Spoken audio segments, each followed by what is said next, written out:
Olá, bem-vindos ao ciclo Autores Reinventados. Hoje tenho comigo o escritor Pedro Cermeño. Ele é o autor de vários livros infanto-juvenis, entre os quais Porque é que os animais não conduzem? Apesar de os números terem sido a sua primeira companhia, as letras ganharam e da economia nasceu um escritor a tempo inteiro. Olá, Pedro. Obrigada por participares neste ciclo. Olha, a primeira coisa que eu gostava de saber é como é que foi este salto dos números para as letras? Foi assim uma passagem mais suave, mais tranquila, por terrenos familiares que já conhecias, ou uma aventura rumo ao desconhecido? Olá, Sofia. É um prazer participar neste ciclo de autores reinventados e poder partilhar esta minha experiência como autor infanto-juvenil, eh, como autor reinventado, não é? Porque eu realmente tive de me reinventar ao longo da minha vida, nomeadamente quando deixei a minha gravata de economista, não é? E passei a sentir mais livre, mais desafogado, a divertir-me Será nas minhas melhor. histórias. Sim, eu hoje sinto que faço o que me apaixona. Eu acho que essa é a maior mensagem que eu tento sempre passar, seja aos pequenos, seja aos graúdos, porque nós estamos sempre a tempo de nos reinventarmos, não é só quando somos pequenos, mesmo quando já estamos velhinhos e achamos que estamos no final da vida, nós ainda estamos a tempo de reencontrar as nossas paixões, aquilo que nos faz vibrar e que nos torna realizados. E foi isso que eu tentei fazer aos 30 anos. Eu iria mais para o salto repentino, porque não foi nada pensado e projetado, foi, foi um momento, não foi uma epifania, não é? Não vou dizer que foi, mas foi quase uma vontade que já vivia comigo desde pequenino, que gosto de escrever e desenhar e criar personagens e divertir-me com as histórias, mas esse mundo sempre foi muito meu. Era um mundo muito pessoal que eu tinha, escrevia, guardava e sonhava sozinho. E a partir dos 30 anos eu decidi, não, eu vou partilhar isto com os leitores, e estes mundos deixarão de ser só meus, passarão a ser de quem os ler. E então aos 30 anos, sem grande magia, porque as pessoas, às vezes, também é importante nesta conversa desmistificarmos a figura do autor. Não é assim um suprassumo que desceu do Olimpo para abençoar os humanos, não. Eu sou um simples, era um menino sonhador, um rapaz às vezes travesso, traquina, que gostava de inventar histórias e sempre tive esta necessidade de comunicar com os outros através das imagens. Por isso, a ilustração sempre foi uma paixão muito grande. Eu andava no liceu, no secundário, na universidade, andava sempre com um livro de um pintor, de um ilustrador, sempre a estudar o desenho, a anatomia, as sombras, os contornos. Eu não andei em belas artes, mas as belas artes andaram comigo. E eu costumo dizer que os meus maiores mestres foram os livros, por isso é que eu dou sempre muita importância ao ato de ler, não só como prazer, como viagem, mas como ensinamento. Os livros são mestres, são autênticas formas de nos valorizarmos. Pronto, e então o que é que aconteceu? Aos 30 anos foi para mim o momento mais incrível da minha vida, porque eu trabalhei 8 anos como consultor e economista, e tinha terminado um projeto de valorização de recursos humanos e, e, e- e surgiu a oportunidade. Eu partilhei o meu livro com um amigo meu que era livreiro aqui em Braga, e ele disse: "Pá, isso tem que ser publicado, porque é que não fazemos uma edição de autor, os dois?" Eu, com a minha livraria, as escolas estão a pedir para fazer feiras de livros nas escolas, isto há 15 anos. Uh, eu preciso de fazer feiras de livros na escola, eles pedem-me autores, tu vais comigo e contas a história, desenhas.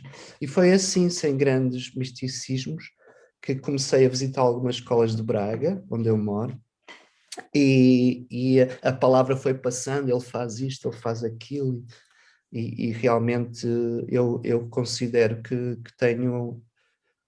me sinto na minha praia quando estou a comunicar com as crianças. Ainda no outro dia tive uma conversa com alguns amigos escritores. Eu posso escrever vários tipos de narrativas, poesia, romance, mas eu sinto-me um autor infanto-juvenil. É onde eu gosto de estar, porque eu quando faço uma autocrítica, uma reflexão, descubro que a minha mais-valia, o meu ponto forte é a criatividade. E essa criatividade pode ser explanada nas histórias infanto-juvenis, é onde eu me posso libertar e criar o que eu quiser, os mundos, as personagens e viver como se fosse o herói daquela história. Mas foi um salto assim. Sim.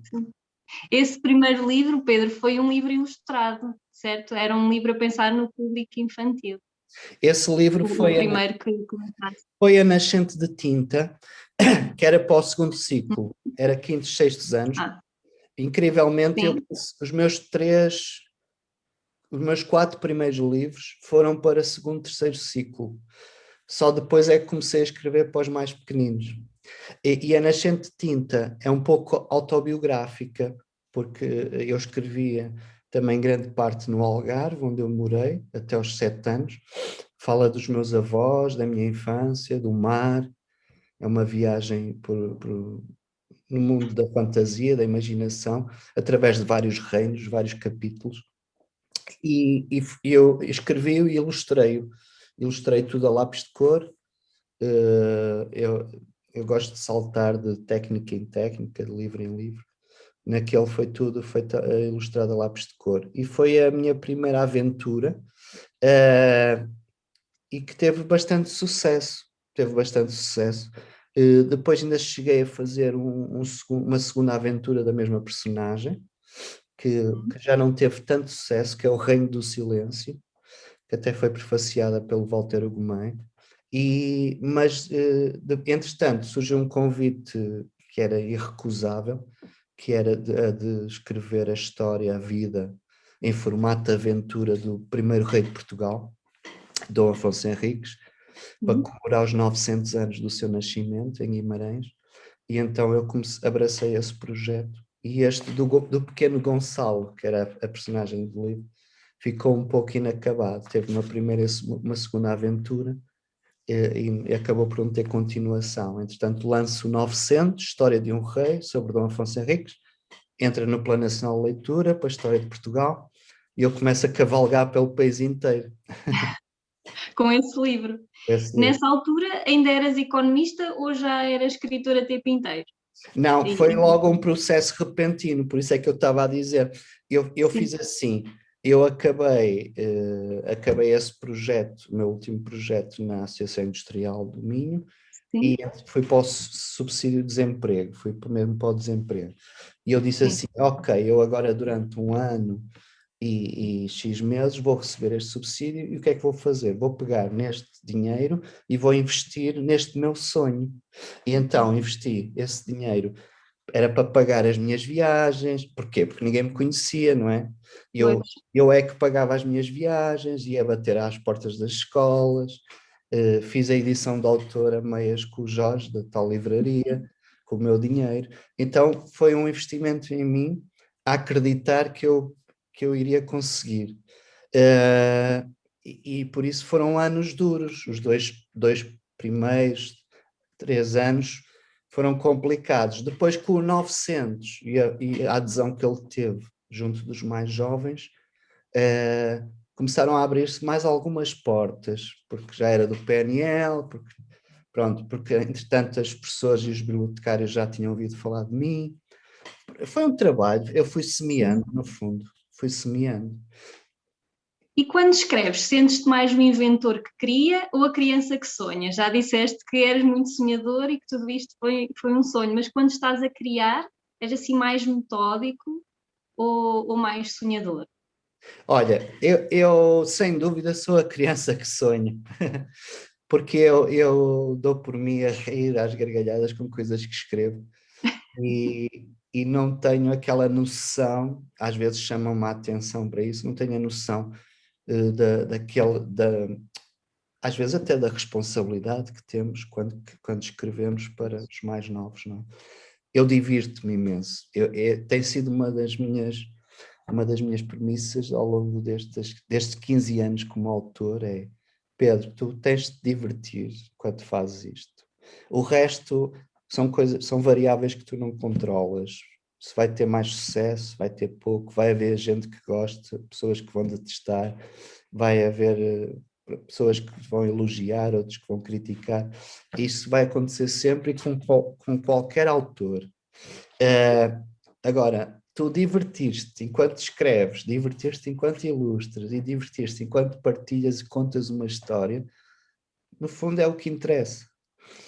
E o resto vai acontecendo. E então tem sido essa a minha lei, a minha regra, ser a criança que sonha, quando anoto, por exemplo, uma ideia, e depois quero ir logo partilhá-la, não é? Que é uma coisa que às vezes me agarram, os meus amigos e a minha família dizem: tu não partilhes isso, tal. Porque eu quero logo, tive esta ideia espetacular e conto logo a este e aquele. E sou aquela criança que entrou numa loja de repousados. Mas também quando partilhas, se calhar também consegues desenvolver a ideia, não é? Porque quando a exprimes, Sim, tens sim, outras ideias para eu tenho complementar. essa estratégia, eu já refleti sobre isso, tenho essa estratégia que é de testar nas pessoas. Sim, deixa lá ver se eles gostam. Deixa ver, eu nos últimos anos tenho feito isso. Quando ia às escolas, tinha sempre já um livro na manga, prestes a sair. Eu dizia: olha, tenho esta história, o que é que vocês acham? E começava a contar e tal. E às vezes nem sequer ainda tinha começado a escrever, estava aqui, não é? Só que eu dizia: Isto é a ideia. a ideia e tal, e via onde é que eles se riam mais, onde é que eles prestam mais atenção, os trocadilhos gostam mais. Pronto, e então comecei a testar isso com as crianças e com os adultos também, porque depois ao explicar a ideia, normalmente vem sempre um feedback, há sempre, então, pessoas que eu admiro na área, não é? E que me ajudam, às vezes, até com as suas opiniões e críticas e sugestões. Eles dizem: ai, Pedro, e que tal se isto? E eu: olha, boa, não tinha pensado nisso, não é? E ajudam a complementar, não é? Quando partilhas as Sim, coisas. sem dúvida, sem dúvida. Ajudam a criar. Mas, Aliás, a partilha ajuda à criação, não é? mas sem dúvida são muito infantil. Olha, e no livro Inês, a Inventora de Profissões, há um menino bombeiro que refresca as bochechas dos casais apaixonados. Já alguma vez te sentiste um bombeiro de corações acelerados entre amigos ou colegas? Ou já tiveste que ajudar amigos a fazer as pazes, por exemplo? Ou até personagens de uma história? É interessante, sim. Pois, realmente eu gosto muito dessa personagem do livro, do bombeiro de corações acelerados. Eh, eu, ao longo da vida, vamos sempre fazendo novas amizades e vamos refazendo algumas que perdemos. E a vida é um pouco isso, uma linha contínua de reconquistas e conquistas, e há pessoas que vamos deixando de ver e mais tarde revemos. Eh, eu já tive em algumas situações dessas, sim, que tive que apagar incêndios entre casais que agora até já se casaram e têm filhos e tudo, mas sim, És um bocadinho moderador de sim, emoções, sim. às vezes. Eu nunca fui de me imiscuir ou de me intrometer pronto, não sou uma pessoa assim muito extrovertida nesse sentido de organizar festas e fazer de alcoviteiro e juntar amigos. Não, nunca fui, sempre fui uma pessoa mais reservada, eh, mas sempre tentei estar lá para os meus amigos, com conselhos, com a minha perspectiva. E tive um ou dois casos assim marcantes de casais no qual eu às vezes fazia muitas vezes de velinha. E Ajudaste a iluminá-los. ajudei a iluminar e com a mangueira do bombeiro. Mas sim, acho que é importante às vezes servirmos de apaziguadores das Sim. emoções. Eu gosto muito de trabalhar com as emoções também nas histórias. Aliás, tenho vários livros sobre isso, sobre sentimentos e emoções, porque eu acho que o livro trabalha também muito esse plano emocional junto das pessoas. Sim, conseguimos ir às vezes sentir coisas através dos livros, não é? Para nos quase preparar para uma situação no dia a dia, não é? Ou sentimos empatia com aquela personagem porque já nos sentimos assim, não é? Aliás, este livro da Inês é isso. É quase uma provocação às crianças, dizer, mas tu o que é que queres ser quando fores grande? E já te pensaste em reinventar para os mais crescidos? Tu és feliz a fazer o que fazes? Ainda vais a tempo de reinventar. Não só Sim, do livro, como como este ciclo de entrevistas, não é? O exatamente. objetivo é esse. Já nos falaste um bocadinho do teu processo criativo, como é que fazes as histórias, e costumas ser assim mais arrumadinho ou és um detetive de paz de meias perdidas? Andas à procura das palavras, tens as páginas todas espalhadas pela mesa ou tens tudo mais organizadinho? Olha, eu sou realmente um exímio detetive. Eh, que às vezes, tem grandes dificuldades em encontrar as meias perdidas. Eu tenho, isso traz-me algumas, pronto, traz-me alguns constrangimentos, mas também algumas qualidades. Uma delas é que eu às vezes estou a trabalhar em vários projetos ao mesmo tempo. Sou um pouco saltitão, de histórias em histórias, e deixo-me levar um pouco pelo fluxo da energia e do imaginário. E, por exemplo, às vezes estou a escrever este, mas surgiu uma ideia daquele, e eu vou lá e sou um pouco desorganizado dentro da minha organização. Uso uma coisa destas, pá, às vezes, para me Um salvar, bocadinho. para me resgatar do caos, não é? E é onde eu vou apontando as coisas para não me esquecer, porque, tal como eu te disse, ao ser a criança que sonha, às vezes deixo-me levar pelas emoções e pelo entusiasmo, e então preciso ter um pouco esse meu foco, não perder o foco, que era aliás um dos meus grandes defeitos quando trabalhava como economista e gestor, que tem que ter um perfil completamente organizado e metódico. Super arrumadinho. Os gráficos andavam todos panas para o ar e era um caos. A minha secretária e os meus colegas ficavam completamente desorientados, porque no meu imaginário tudo aquilo faz sentido, mas para outras pessoas parece completamente caótico. E nesse caderninho tu tens ideias tipo meias perdidas e vais juntando? Sem Ou dúvida, tens eu pequenas tenho histórias autênticos guarda-fatos. Eu sou cómodas? sou um colecionador compulsivo de moleskines e de agendas, não é? Só aqui tenho pá, aí uns 10 aqui. Tens vários aí na tua mesa. Só na minha secretária tenho pá, uns 10, tenho um armário ali pá, com 20 ou 30 e anoto tudo que eu vou escrevendo. Tens texto, também fazes às vezes desenhos. Esse é mais texto, Sim, mais este é mais ideias. texto porque estou a escrever agora sobre a mitologia grega, e então, mas tenho desenhos também. Eu vou alternando. Olha. Sim. Usar Uau, máscara. esse é bem atual, esse é desta É, altura. este é usar máscara e usar o cérebro também. Bem E, pensado. e vou anotando aqui e acolá, desde que tenha uma. A minha mãe costumava dizer: ele desde que tenha um lápis e um bloquinho, ele está feliz.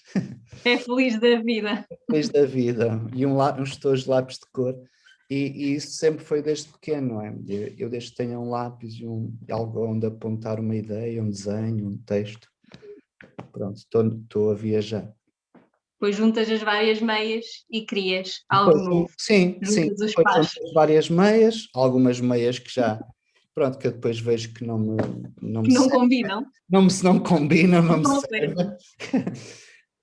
Mas outras sim, outras depois acabo por vestir. Muito bem, obrigada, Pedro. Gostei imenso de falar contigo e obrigada por participares neste ciclo.